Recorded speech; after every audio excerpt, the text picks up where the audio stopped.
Hi everyone, it's Don and I hope you're having a fantastic day. Well, we have some news coming out of New York City as they are planning to make some changes for the environment, they say, and I guess for tax reasons and traffic.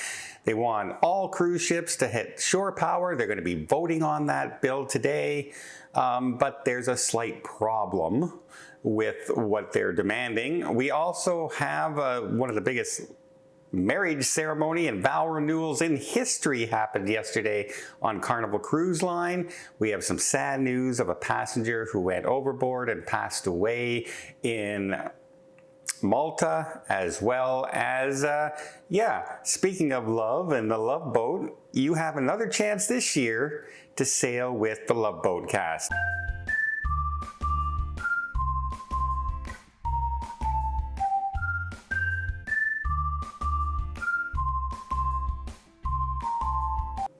So unfortunately, we do have an American passenger, apparently 74 years old, went overboard at the cruise terminal in Valletta and landed in the water, was rescued by the crew and people on shore, brought to the hospital immediately. He had received treatment there, life-saving treatment, got to the hospital, but unfortunately was pronounced deceased once he arrived there. No news yet on name, cause, reason, anything like that.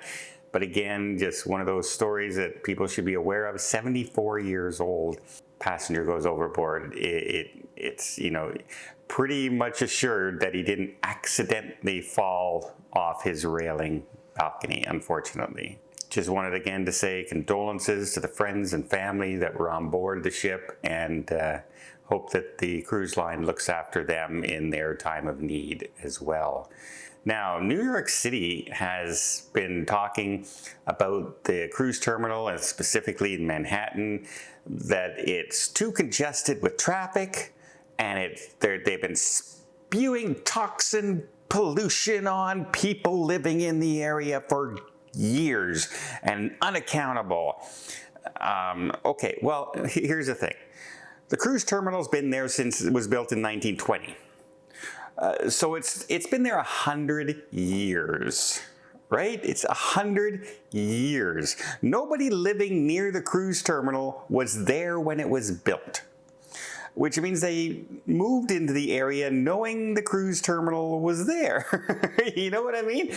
But also, I understand what they're trying to do, and I completely say, hey, yeah, if we can plug into shore power and everything, that's good. That's a great thing. Everything, the community should always work together to do that. It's much better, even on the engines and that on the cruise ship, if they can just plug into shore power instead of continuously running their engines to supply power.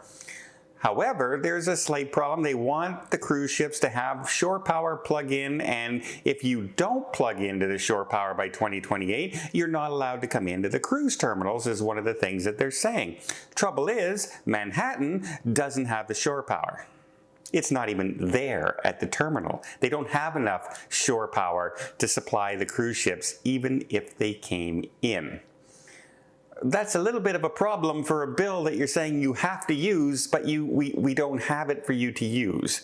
That's a slight problem in my thing. And of course, they always have to slap on that tax of some kind, where every single passenger going through the terminal, they're levying a $1 tax for every single passenger, estimated to earn about $14 million or so for the coffers for the area. Now, if they use the coffers to help mitigate traffic and things like that, that's a good thing. If it just goes into a bucket where they can use it for their own discretion for anything they want to do, then that's not a proper reason to have that extra tax, right?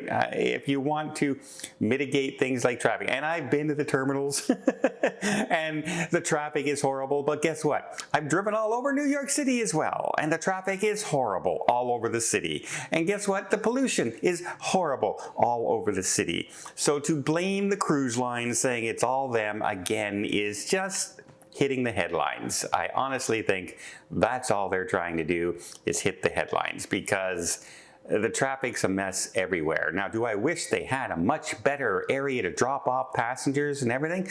Oh, absolutely. Absolutely. My last cruise in New York City, there was a marathon going on the road that has the cruise terminal, which means they couldn't let people in and out. They couldn't let buses in and out. So the traffic jam became a mess. Was that the cruise line's fault?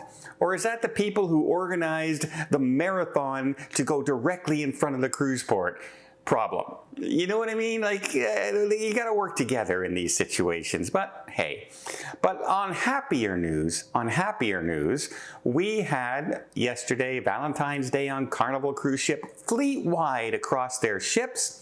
They had a vow renewal ceremony on board, which is deemed to be the largest vow ceremony on sea ever.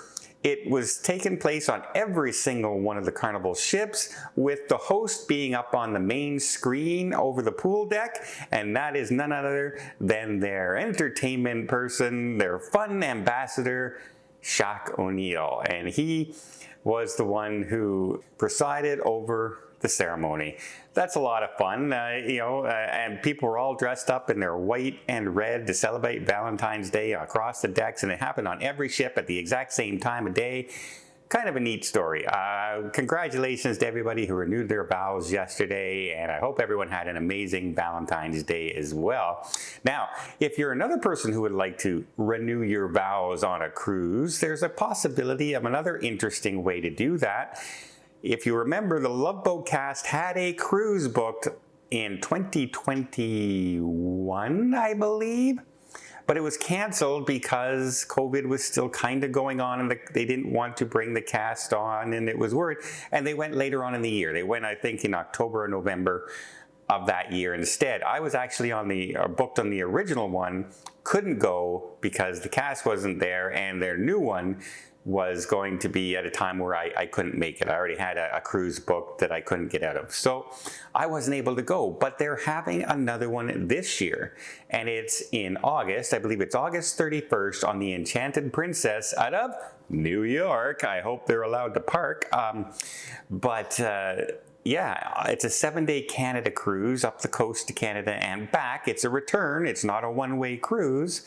And you get to meet the cast. Vicky, Doc, Isaac, and Gopher will be on board. You'll have special meet and greets. There'll be special trivia on board. There'll be autograph signings. There'll be stories about the Loveboat cast when they were filming and all the ins and outs going on behind the scenes, as well as probably a tribute to Gavin MacLeod, Captain Stubing.